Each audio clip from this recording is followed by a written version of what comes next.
looks like most of the protesters are on Tryon Street right now, and they are moving toward Trade and Tryon, where it appears there is some police presence on that block. I see Charlotte Fire and CMPD with their lights on.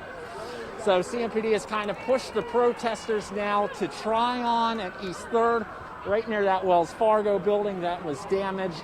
And they're kind of putting us all in the same area, the same vicinity as this protest enters its 5th or 6th hour for all these people marching up here. But for now, it looks like the officers have paused on the bikes. They have ordered everybody to move up, and it looks like they're spacing out a little bit here. I wouldn't be surprised to see them, or a couple more of them, start riding up Tryon Street once again, trying to get people to disperse. But that is what we are seeing right now here at Tryon and 3rd Street as officers try to bring this protest to an end. At this point, though, it still has some legs to it. Back to you. Joe, thank you so much. All right, let's turn back to Mark Becker. Mark, just moments ago, it was quiet a couple blocks away. We're seeing more action. What are you seeing right now, and where are you? Yeah, well, let me just start there. Where we were when I was saying that was on the other side of where Greg Suskin is, and what he saw. We heard also a smash and saw at least one young man running very quickly, and then a huge phalanx of police officers running behind him. And we're now down near the transit center on Trade Street. We thought they may have gone this way. Don't see it here, but the transit center is blocked off and quiet actually for the most part here. A few people again leaving this area, but I seem to go wherever the trouble isn't, and maybe that's a good thing. But we can see from here where Joe was talking about Tryon Street, they're moving south on Tryon Street. But right here at the transit center, it looks pretty quiet at the moment, and no sign of the officers who were running after that young man or young men who were involved in that smashing of the window up there on College Street a little while ago. Mark, just how difficult is it for CMPD when things splinter like they do, when you go from one large group with hundreds of protesters to a number with maybe 1 or 2 dozen? Well, obviously they have to be nimble, but again, the police officers probably outnumber the protesters here. If you take all of the officers on the bikes and on those riot squads, and those squads, by the way, are about 12, maybe 15 each, are different squads. You can see actually there's a color code on the back of their uniforms that indicate which squad they're in. So they have a squad of 15, a squad of 15, so they can rotate in and out. I see another load of vans or caravan of vans up that way, again, moving in that direction. So they're pretty good at this. They're pretty nimble and able to move. They don't have a huge group of officers, in one group. They've broken them down into relatively small groups that are able to pick up and move pretty quickly. And Mark, we've talked about how tonight had a much more cohesive message than the protest last night, but I'm wondering if you can talk to us about the size of the crowd from last night when you were there to tonight. I thought actually the size of the crowd when things started this evening, Mark, was bigger. I thought it was significantly bigger. I hate to cut you off, Mark, but we're going to take a look at some live pictures now where police have been getting have been more active now, moving towards those protesters. This is where Joe Bruno was moments ago. We see those tactical police pushing protesters down, forcing them out. They're also going to force our crews to move as well. That's Brian Stahl, I believe, doing his best to both stay safe and show us what's going on. But Genevieve, this thing just turned quickly. Right, and CMPD has been trying to secure a perimeter and move protesters out of the center of this city after things got agitated, and you can now see that they are really holding that line and pushing people back. We have seen them issue the order to disperse. We have seen CMPD launching pepper bullets at protesters and asking people to move, and now they are moving with a purpose. And earlier we saw CMPD telling Joe and our photographer Brian to move to safety. but to keep moving. And we want to be careful with this audio as well because, we want to. This is a live situation. It's very fluid, and you may hear things being yelled, things we wouldn't normally put on television. So I apologize in advance for that. But you can see we've seen a pattern here where police had kind of held the line, listened to the protests, and then something happens, and that forces them to move quickly with these tactical officers. And they seem determined to kind of, at first it seemed like they splintered that big crowd, Genevieve, and now that they have these smaller crowds, they're looking to kind of, like Mark said, end this thing. Right, and I want to point out too, we did see one of those protesters fall. Looked like they were maybe pushed or kind of at the line Shoved, with PD, but then officers picked that person back up. We know that 30 people were arrested in the protest last night, and CMPD has been tweeting that they have made several arrests again tonight for people that are not dispersing, assaulting officers or destroying property.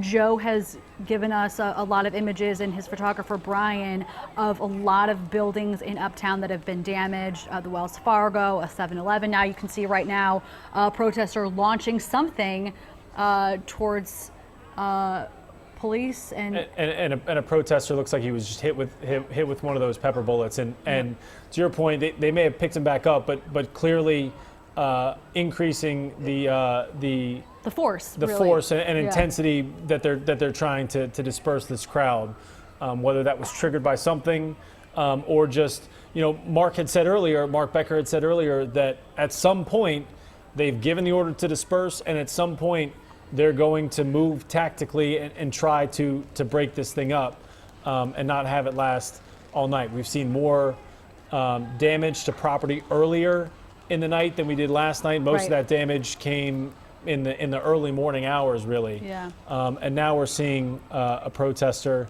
Just kind dragging of trash. dragging the garbage down the street there.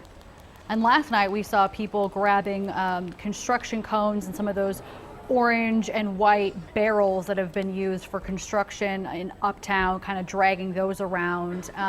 Nothing of real significant damage, but just kind of moving things to move them. But we are seeing CMPD make those advancements in some of the tactics that they're making. Like we said, a lot of the damage that happened last night happened between 1 and 3, and now we're seeing some people running there on the left-hand part of your screen. Another flashbang right there. So, it really at some point just becomes pretty chaotic in Uptown Charlotte right now, and on a bigger scale than I think we saw the chaos erupting last night. And the danger here is as they increase their tactic, as the police increase their tactics, the protesters that remain seem to be willing to continue to agitate. So as the police continue to step up their tactics, that only seems to agitate these protesters further. We saw the gentleman dragging the trash into the middle of the road as he was getting hit by pepper bullets. It didn't really seem to slow him down at all. So that's one of these concerns where you wait and you wait and you wait and you hope these protesters leave. Because Mark talked about how he did see protesters leave maybe 30 minutes ago from the protest, and they didn't leave angry. They just left. Absolutely. And a lot of people were able to get their message out in over 12 hours of protests, but we do have our Joe Bruno ready right now. Joe? Yeah, we're on Tryon Street in between 4th and I believe 3rd Street. The police have been firing pepper balls up and down Tryon Street, and there's a couple people that are standing on Tryon right now that have been the subject of the fire. They got a trash can out there in the middle of the street. It looks like some sort of wrapping, like the mail packaging or trash. That's a trash can. Okay, so there's some trash bags that are being tossed into the middle of the street right now as police fire pepper balls into this man's direction. The police just seemingly just started firing the pepper balls when there were about, oh, hold on a second, we got police approaching from behind us here. Looks like they are going to meet up with the other officers in riot gear in the middle. There was probably about 100 people or so on Tryon Street at one point when officers started moving towards us and firing the pepper balls rapidly. There's a firework that just went off near that young man's bicycle. It's still smoking right now, and they're firing pepper balls towards us again. As there's a fire.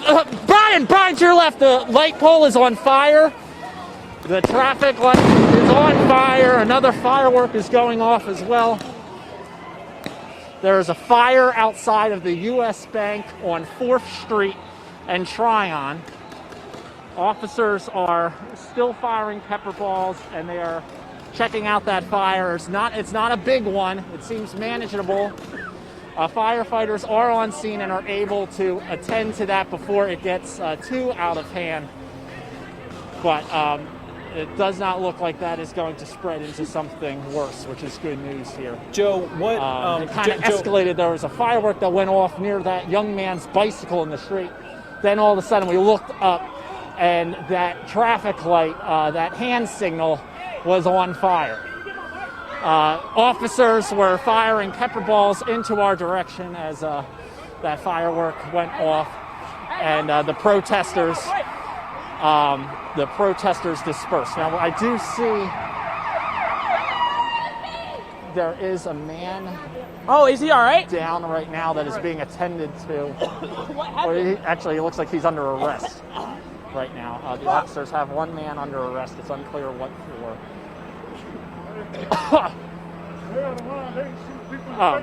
Excuse me. I'm sorry, I got a face full of pepper balls. We'll send it back to you. Give me a second. Yeah, Joe. So we're still seeing your pictures there. That gentleman down on the sidewalk. After just a brief exchange between fireworks going off and CMPD right there, and a small fire on that traffic signal by the U.S. Bank building, we want to go to Aaron Edwards now. Aaron, what are you seeing? Guys, so what played out here was when officers were moving in on that gentleman to arrest him. That's when people came up on the side of the street we're standing. One person lit a firework in the street, and the other lit the lamppost on fire there. They then ran away, and that's when police started running to the situation right away to try to, firefighters were trying to put out that fire, and everybody actually started running because we weren't sure if that firework was going to just go off in the street there. Now you could see police in riot gear kind of move to the side. We have Charlotte Fire on the scene. Watch out, Will, they're actually coming up behind us here also. Just responding to that situation. They were able to get that fire out quickly. It wasn't a big fire, but there were just people who took the opportunity when police were distracted, trying to get that man under arrest there. They moved in and tried to create a situation behind them there. Now we have what is coming here? When we have a bus full of officers coming up here. I actually I have Ross with me here too. Ross, what do you think about what you've seen here? Yeah, absolutely. This went down in a hurry, didn't it? They started trying to clear the area because of a couple of fights, and people apparently were trying to break glass, and then we're getting gas. We're getting some wind from what we're getting a gas here. Okay, we'll give you guys. Someone threw a Molotov cocktail at them. Fortunately, it hit the power line and the crosswalk light and caught it on fire. It's pretty phenomenal to watch. And that's when law enforcement just had to take control of the block. They were getting threatened. We have the Bearcat coming in, so we have the SWAT team pulling in right now. We've had another truckload of the mobile field force pulling in right now. So they're getting ready to deploy probably 3/4 of their police force, mobile field forces uptown right now to take this center city back. And from what we're seeing, we're not seeing a ton of protesters or anything. Right now we're seeing mostly just officers, the fire department, everyone responding. I don't really see, there's just a handful of people who were gathering here, protesters who are over here now. It looks like, from what we can see at least, I'm not sure if they're on the other side of police over there, but that's what we're seeing right now. Aaron, can you ask Ross? We're seeing the SWAT team move in. So what is the next step? What do they do next? They are. Ross, what are the next steps here with the SWAT team? Well, I'm not sure. Honestly, I'm trying to figure out what we have. I don't know if we have a suspicious package, or if we have a barricaded suspect. But they are deploying SWAT officers. They just took some gear out of the back. They're coming back around here, and they're heading. They are forming a perimeter around the SWAT truck right now. Yeah, it looks like they're moving in over there. Yeah, I don't know if They went back in the truck. Yeah. Watch out. Watch out, they're coming this way. All right, so we are seeing some movement from the SWAT team right now in Uptown Charlotte. We're going to come back to Aaron in just a little bit, but I want to get to our Greg Suskin, who saw a scooter thrown through a window. A lot of vandalism happening, Greg. Yeah, and we're just kind of following up on the tail end of what other reporters are seeing down here. If you're watching all these police units go by now, these officers, probably 50 to 60 of them, were down at South College and 3rd Street, completely blocking the street, standing shoulder to shoulder. They were to try to keep people out of that block and move people out of Uptown. But then all of a sudden they got orders to change. They went and got in probably 4 or 5 vans and left and went back around the corner up 4th Street. Just now as you came to us live, they just did that. You see a few officers there on bikes from a separate unit, but excuse me, a lot of smoke out here. They the corner there just a few moments ago, but if you turn the camera that way, John, you can look, you can see right there at South College and 4th, where we were before, kind of at the edge of the epicenter. You see officers there staying across the street, blocking the street there, trying sort of block by block to get people out of this area. And it's really been like watching one long chase, people moving from one street to another, groups dispersing, then reforming in other places. 10 people here, 30 people there, 20 people there, and officers sort of just moving around in units bit by bit to try to move people in one particular direction. Once they leave the street and go off another direction, people come back in. A different group of people who've been watching that all night long come around the corner, start running. It's just so chaotic. It's interesting to see how these officers work just to try to go to each of these hot spots point to point, because they change minute by minute. Back to you. Greg, thank you so much. We're going to go to another one of those hot spots. That's where Joe Bruno is, where that SBI unit just looked like they unloaded and then loaded back up. Joe, what's going on out there? Yeah, we saw about 6 SBI officers and a Bearcat pull up to Tryon and 3rd. They unloaded some equipment and then got back in that Bearcat and took off back up Tryon Street in that direction. So right now we have about dozens of officers arrive here, kind of just congregating in this area near McCormick and Schmick's. There is a man that is in custody behind these officers on bicycles. He is on the ground right now. I'm not sure what he is in custody for. He kind of was detained during that last round of pepper balls that were launched towards us. Something I did notice, Brian, over here as we were walking by and taking cover, McCormick and Schmick's over here, the steakhouse in Uptown, has some extensive damage as well. So that's another building that has been hit in Uptown. The Chipotle, a couple stores down from here, was also hit. The Wells Fargo has damage too. Of course, we saw some damage to the Element and 7-Eleven in Uptown as well. For now, there is only probably about maybe 12 to 20 protesters on this corner. Nobody is really challenging police officers. Nobody is really chanting or anything. Everyone's kind of just hanging out on their sides. So this scene has kind of de-escalated a little bit as protesters took off to other parts of the city. But it is notable that the SBI came out here, dropped off some gear, and then went on their way. And Joe, we have seen CMPD using some pepper balls tonight. What else are you seeing in terms of tactics that they're using to try and de-escalate this crowd and get people to go home?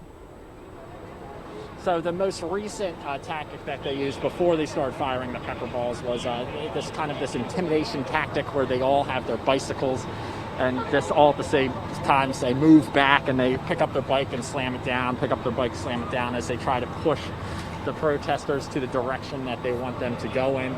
Sometimes they've been doing that from both sides. So they'd have police and riot gear on one side of Tryon Street and then on another side, and then they kind of meet in the middle as they try to get them to leave the area.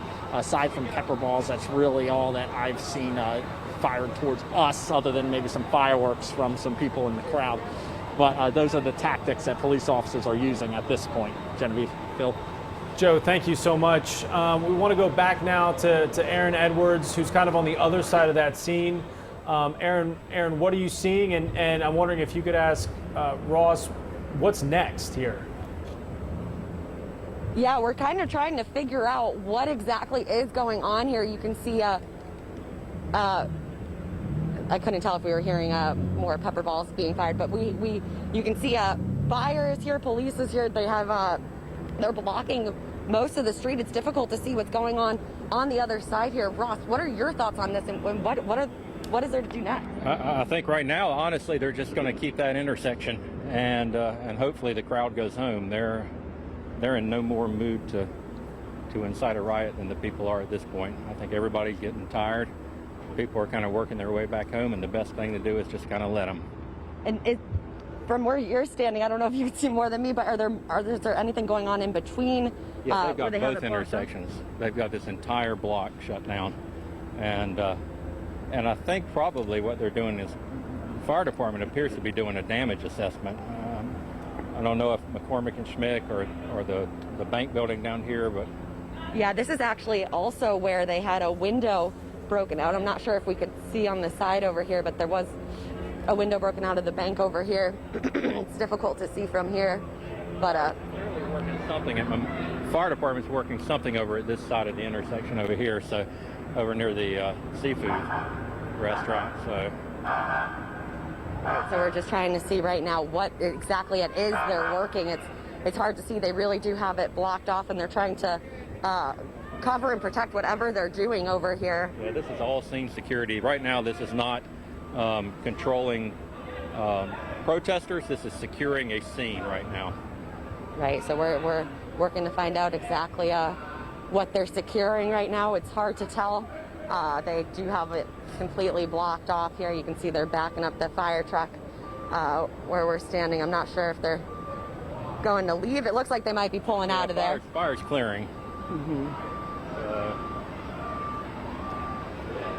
Now, once fire department clears, and this is no longer a scene control, scene security, we may see these officers start to advance again and try to go back up toward Trade and Tryon and block this entire block down. So I'd watch for movement. We can see somebody being led away in handcuffs over right here. now. They're walking a guy through, if you can see it. Oh, yep, they're walking somebody through. Yeah, It looks like they made an arrest.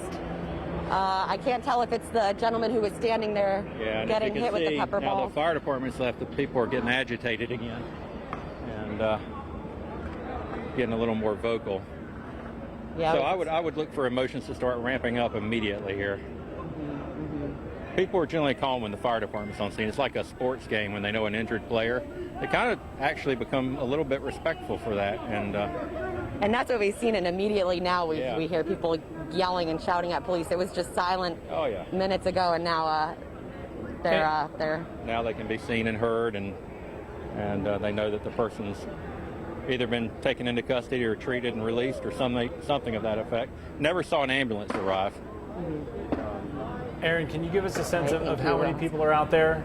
Is it just the handful of people we're seeing, or is there another group somewhere else? Or is this kind of the last of this group?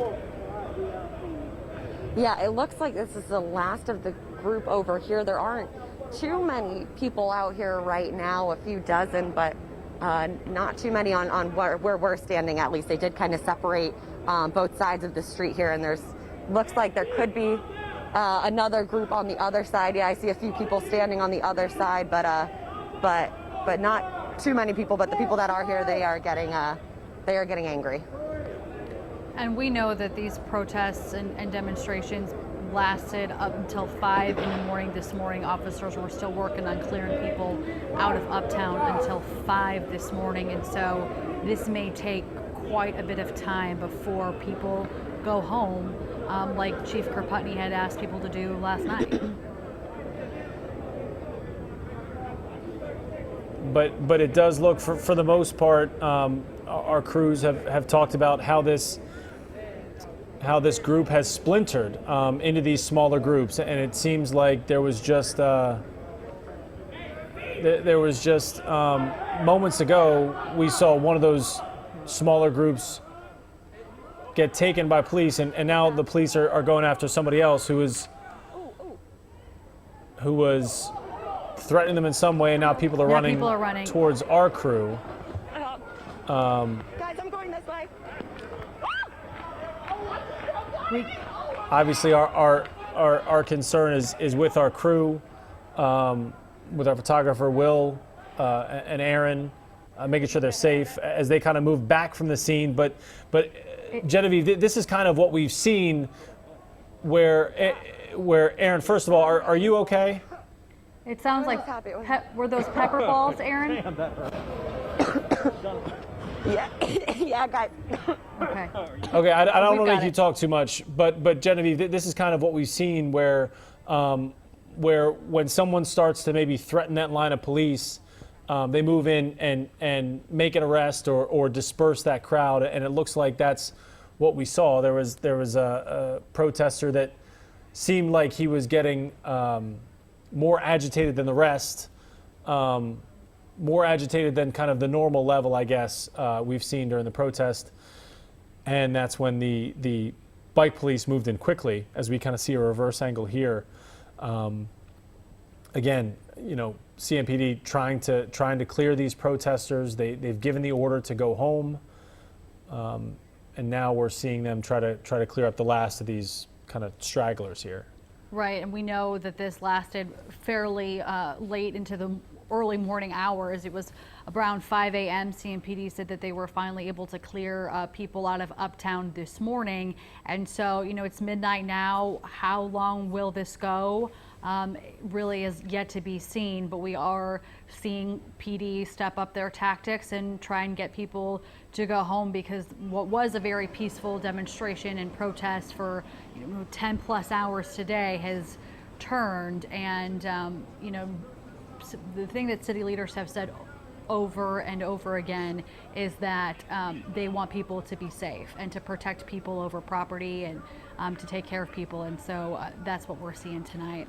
And for as much unrest as we saw tonight, we'd like to really show you the other parts of today's protest. This has been going on for a long, long time, since about 1 o'clock today. And for the most part, it was peaceful until just the last couple of hours. And today, it was an inspiring message in Uptown. So as you see these images of the violence, just remember there were moments like from this afternoon. And Channel 9's Deshaun Brown shows us thousands of people from different faiths and different races gathered together to pray.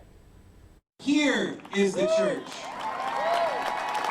You look out over the crowd, you see young and old, you see black, white, and yellow and brown, and that to me says that we can talk about things openly and encourage dialogue. There's a lot to talk about these days, but real talk on real issues like racism and injustice. That is now. This is the start of a movement, so we don't plan to stop rallying for justice until it stops. Leading the conversation were Christian leaders from churches all over Charlotte. Their effort attracted hundreds, some to listen. My family and I are here as a step towards that, and we're having conversations with our kids of just saying we need to learn this together. Others to heal. Oh man, anger, stress, some fears. Do we even want to see out? Among the crowd, perhaps the smallest vessel yielding the biggest sign of a collective frustration. And it reads, "My life matters." We're walking for freedom, honestly. We're walking for justice. Being a father, my daughter has fears, so just trying to be bold for them in the midst of trying to be bold and strong for myself. It's tough. It's not easy. What do we want? Justice! And it's not over. It's unfortunate that we have to continue to do this. It's just tough. Your see. And that was Deshaun Brown reporting. Christian leaders say they wanted to be visible during this crisis to demonstrate their commitment to helping the healing process. And that is really what the day has been about for the majority of the day, is making sure that we can hear that message. It is a little past midnight now, so we are going to get off the air and make sure that our field crews can move to safety. But we are going to keep our eye on this unrest happening right now in Uptown.